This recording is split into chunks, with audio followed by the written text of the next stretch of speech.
आज ये वीडियो में हमनी के बहुत बढ़िया चीज़ के जानकारी मिली। रउआ सब ध्यान से सुनी आ ये वीडियो के अंतिम तक देखब आ अपने भी देखी, दूसरा के भी एकरा के शेयर करी।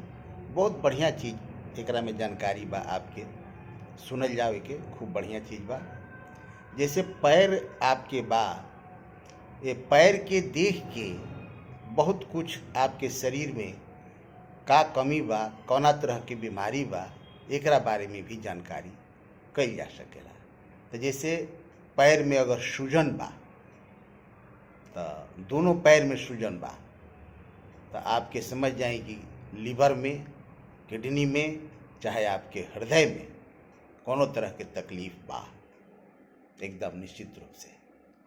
एगो पैर में बा सूजन, तो एक मतलब वो दूसर चीज़ हो गई, या तो वो फाइलेरिया के वजह से बा, या तो चोट वोट के वजह से बा, कोनो दूसर चीज़ बा ओकरा में। लेकिन दोनों पैर में सूजन बा तो लीवर, किडनी और हृदय, ये तीनों चीज़ से संबंधित बा। एकरा पर हमेशा ध्यान देवे के चाहिए। ओकर तुरंत चिकित्सक से परामर्श करे के चाही, सलाह लेवे के चाही, ओकर इलाज में लाग जाए के चाही। दूसरा चीज़, एगो चीज़ हम और चर्चा करतनी कि जैसे बहुत लोग के एड़ी फाट जाले, चले में बहुत दिक्कत हो जाला, क्रैक हो जाई, एड़ी में फट जाई, खून फेंके लगी ओकरा में से, बहुत परेशान हो जाला लोग वो तरह के आदमी। तो एकर मतलब बा कि एड़ी फाटेला वही आदमी के जेकरा आयरन के कमी बा। आयरन के कमी रही तो एड़ी फाटे लगी। एकरा में का करे के बा कि आयरन के कमी के दूर करे वाला चीज़ व्यवस्था करे के चाही, खाए पिए के चाही। जैसे पालक बा, पालक के सेवन करे के चाही, पपीता बा, सेव बा, एकर बढ़िया से ध्यान देवे के चाही, ई कुल खाए के चाही। मूली बा, तो एक कुल चीज़ बा जौना से राउर आयरन के कमी दूर हो जाई। एड़ी के फाटल समझ में आ गई कि एड़ी फाटेला तो आयरन के कमी से फाटेला। और आगे हमनी का बढ़ी जा, पैर ठंडा रहता हमेशा। अगर ठंडा पैर रहता तो ए पर ध्यान देवे के चाही कि हमार पैर काहे ठंडा रहता है। इतना पूरा शरीर गर्म बा, पैर में ठंडा बा, एकर मतलब बा कि रवा कुछ न कुछ कमी बा। तो आई हमनी के समझल जाओ कि कौन चीज़ के कमी बा। तो जेकर पैर ठंडा रहेला, समझिए ओकरा शरीर में आयोडीन की कमी बा। आयोडीन एगो खनिज तत्व है जौन हमनी के शरीर में रहेला। ओकर कमी जब हो जाए आयोडीन के, तब पैर ठंडा रहे लगी।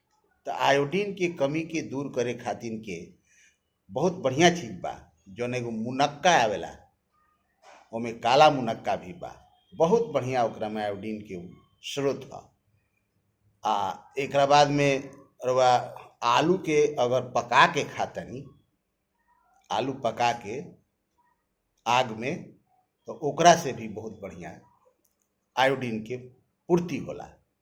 एकरा बाद आगे बढ़ल जब पैर में झुनझुनी रहता, बहुत ज़्यादा पैर में झंझनाहट रहता है, बहुत परेशान रहता आदमी, तो समझी कि आपके विटामिन B12 के कमी बा।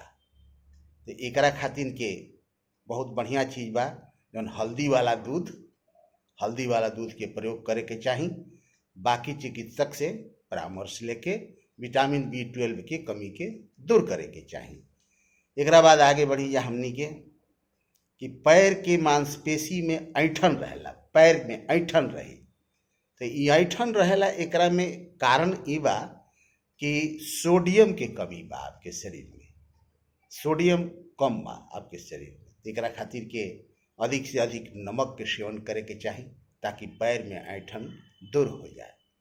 नमक के सेवन कैला से ई जौन कमी बा एकरा में ये दूर हो जाई, सोडियम के कमी पूरा हो जाई, तो ऐंठन राउर दूर हो जाई। एकरा बाद टखना में दर्द रहता, आपके पैर के नीचे टखना में दर्द रहता, तो एकरा खातिर के हल्दी बा, काली मिर्च बा, ये दूध के साथ डाल के पियब तो बड़ा आराम मिली। तिल के जौन काला तिल बा चाहे सफ़ेद तिल बा, एकर भी प्रयोग कर सकतानी। सीढ़ी चढ़ता उतरता आदमी, ओकरा में आपके तकलीफ होता, पैर में दिक्कत होता, एकर मतलब बा कैल्शियम के कमी बा। तो कैल्शियम के दूर करे खातिर के उपाय बा, रवा दूध पी सकतानी, तेल के चूर्ण बना के पी खा सकतानी। तो ए तरी से आपके कमी दूर हो जाई कैल्शियम के। तो पैर के देख के आपके परेशानी समझ में आ जाता, आ ओकरा के दूर करे के उपाय भी बा। तो घरेलू भी कुछ नुस्खा बड़ा सन चीज बड़ा से जना से ओकरा के दूर कर सकतानी। आ एकरा से अगर दूर नहीं हो तब चिकित्सक से परामर्श लेही, आ परामर्श लेके अपन जो शरीर में कमी बा के दूर करी, निरोग रही। हम रउआ स्वास्थ्य के शुभकामना करतनी। जय हो। नमस्कार नमस्कार नमस्कार।